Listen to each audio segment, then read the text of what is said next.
Okay, meron tayong ginagawa dito. Raider G naman to na red. Yan. Kasi yung isang ginawa natin black. Okay, same issue. Maingay.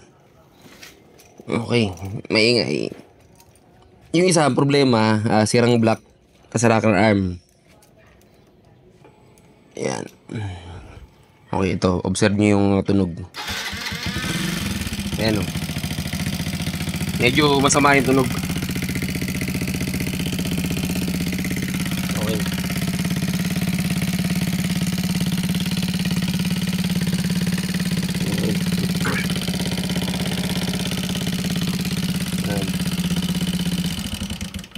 Okay, medyo masama yung tunog ng makina.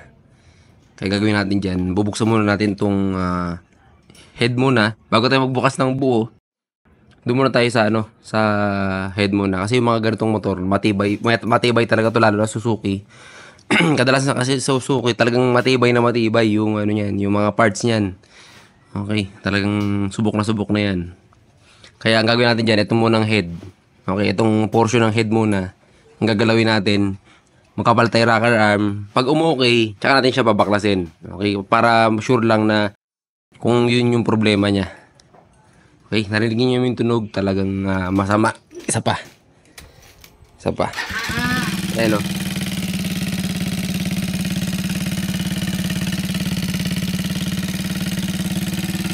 Okay.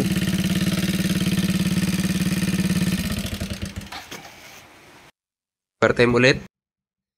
Ayan, ang oras ay 7:40 PM. Ayan, okay. Observe nyo yung tunog nyan.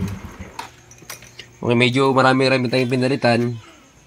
Nga pala, pag ang rocker arm nyo is nakatodo na yung adjustment, tapos ang laki pa rin ng clearance, kahit magpalit lang ng bago na ganito, okay.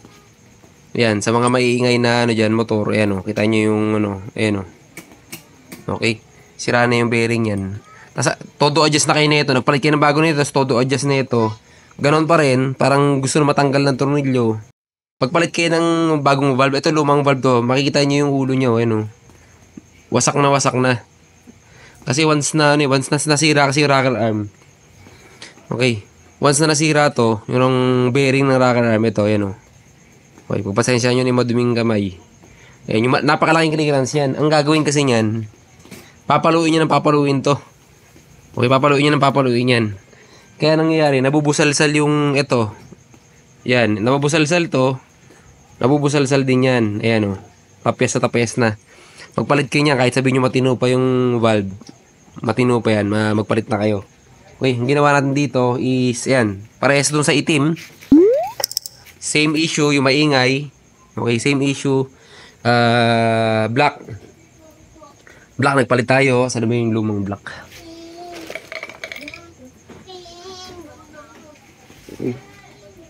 Yan, ito yung black na pinalitan. Okay, ayan o. Natin. Okay, ayan o. Yan, may hairline. Okay, mas malala yung ginawa natin na kulay itim na ganito. Tapos yung piston, ayan. Yan, paalala ulit. Okay, mag-check up ng oil, yan. Mag-check up kayo lagi ng oil ng inyong mga motor. Okay, eh no, gas.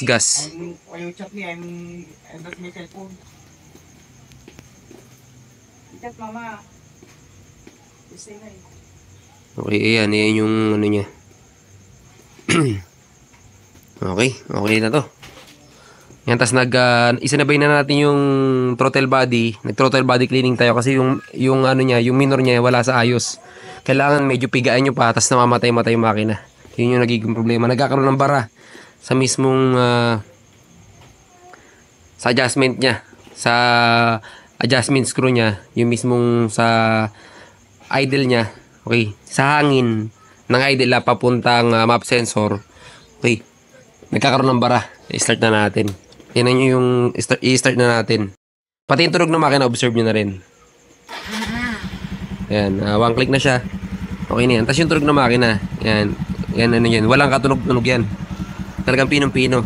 Yan, ano natin yung tambucho para marinig nyo. Ayan, oh. Okay. Yan, ganyan katahimik yan. Ayan, oh.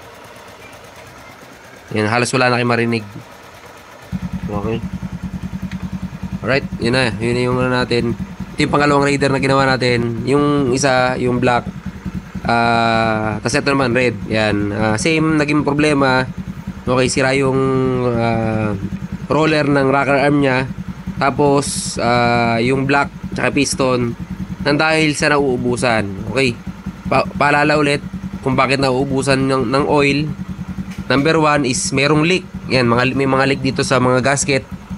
Leak dito, leak sa sprocket, leak sa kambyuhan. Yan yung mga nagpapabawas. Pangalawa is yung valve seal natin. Pangatlo is yung piston ring natin. Worn na. Okay, yun yung mga nagdahilan kung bakit nagbabawas ng oil yung mismong makina natin. Kaya mag-check up tayo. Okay, observe natin kung nagkakaroon ng langis once na kinapaan nyo yung tambucho. Okay, once na may ganito. Yan, once na may ganito, indication niya na nagkakaroon